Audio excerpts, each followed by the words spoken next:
Hi, welcome to the Module 1 assignment. This video will walk you through the instructions for this first assignment.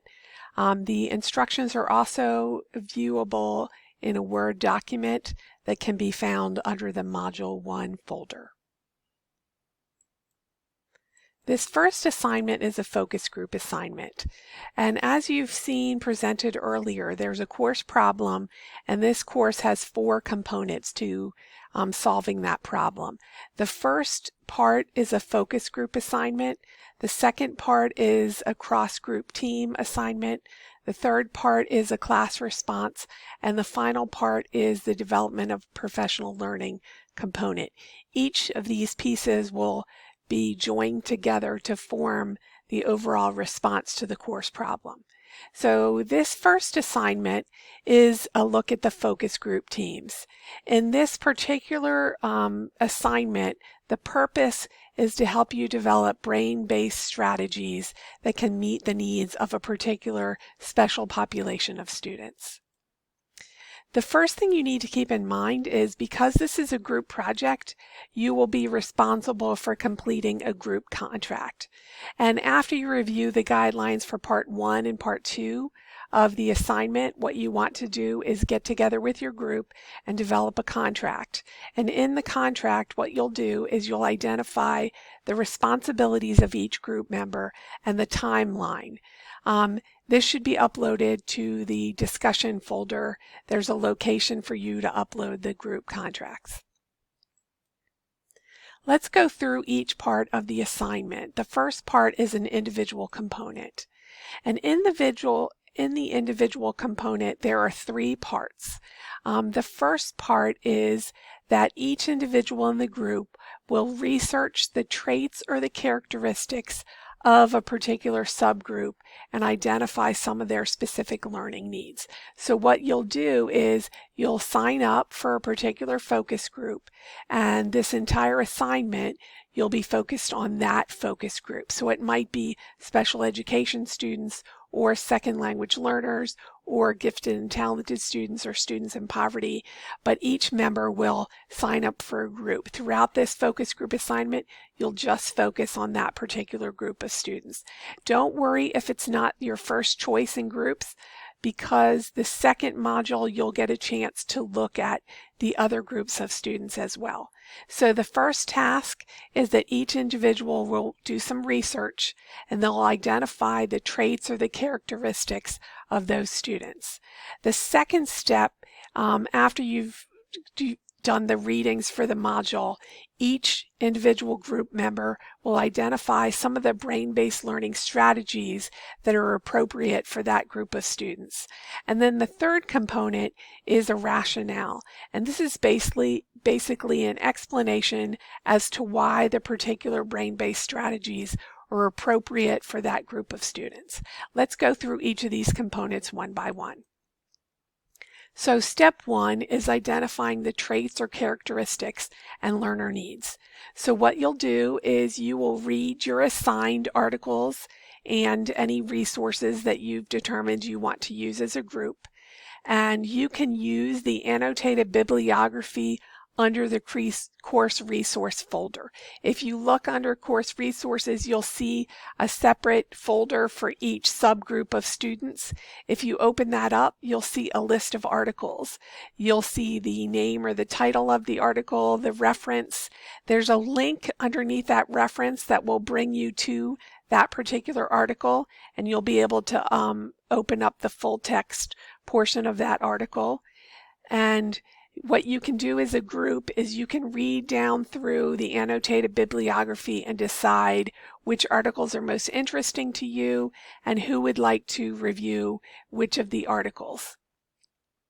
Once you've identified which articles you're going to read, after you read the article, you will infer the traits common to that type of learner. And when I say infer, what I mean by that is not all the characteristics are identified directly. So in some cases, the article might say, here's some characteristics of this learner. that's straightforward, that's direct.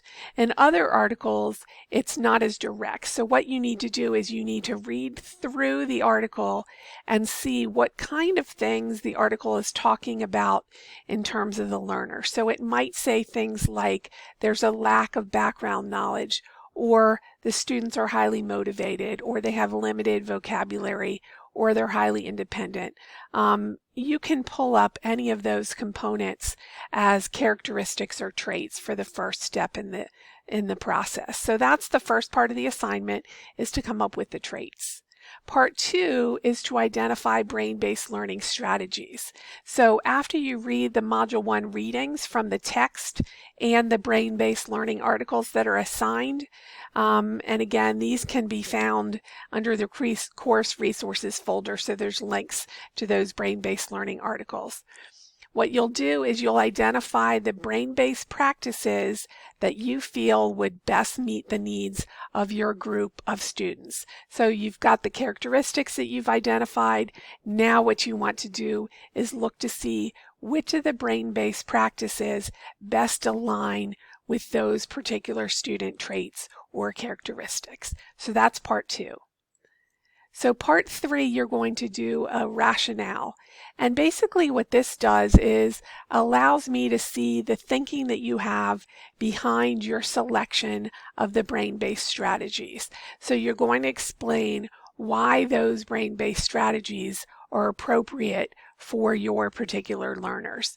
So you'll provide that rationale that will show me that thinking. So what will this look like? There's a format, and the format is a 4-column chart. In the first column, you'll list the actual references, so the articles that you're using, the text, any sources, it could be website links, anything that you've used to gather information. In the second column, you'll list the characteristics or the traits or needs of that particular group of students. So for example here, some of the ones that I've listed are the desire to make connections with the teacher, may lack background experiences, the students might be highly motivated to do well, the students might be highly distracted, so on and so forth. Then in the next column, you'll identify the brain-based strategies that you think would link for those learners. So the first strategy would be to engage in student-teacher interactions around student interests. The next one could be that the teacher would help students to connect to things they already know and create opportunities that are personally relevant to the students. So those are some examples of brain-based strategies. And then in the third column would be a rationale. And in this rationale, it basically would look something like this. The brain is a social organ, and the students will feel a sense of connection with the teachers that makes them feel at ease in the learning and environment and would enhance learning. And then there's a quote from one of the sources that talks about that particular thing. This sample is also available in the Module 1 folder. So if you want to pull it up and use it for future reference, there's some more detail on it and you can take a look at that. Basically, what you'll do with this is you'll submit it to your group workspace. If you go to Module 1 under Social Learner, if you scroll down, you'll see the first assignments activity page, and you'll see there's a place that says Group Assignments and Links. And under each group, you'll see over to the right-hand side, it says a link to the group workspace. You'll click on that word online, and you'll be able to enter your work in that particular space. What I suggest is that you create your document in Word and then copy over the information you have into the group workspace. Don't just do everything in the group workspace in case something gets deleted by accident. I want you to make sure that you have saved your information in another location. So that's the first part of the assignment. And one piece about that is that each person will be held responsible for their own individual work. This is not a group grade or portion of the assignment. It's something that's individual, and I'll be able to look to see what each person's individual contributions are to the group. So that's part 1 of the assignment. Part 2 of the assignment is a group component. And in this part, after each group member's ideas are shared with your group, you'll combine the group's ideas into one presentation that identifies the characteristics and needs of the group, the brain-based strategies that would be appropriate for that group, and the rationale as to why those strategies are appropriate.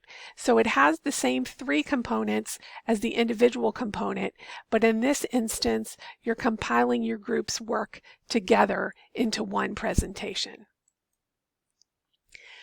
The guidelines for this are that first you will read each other's contributions in the Word shared document. Then together as a group, you'll synthesize and consolidate your ideas. So what you would do is you would go in and you would select the best characteristics of your group. So you might have some that are stronger than others. Highlight those that you think are most valuable. If they're all great, that's fine. But in some instances, some are kind of weaker than others.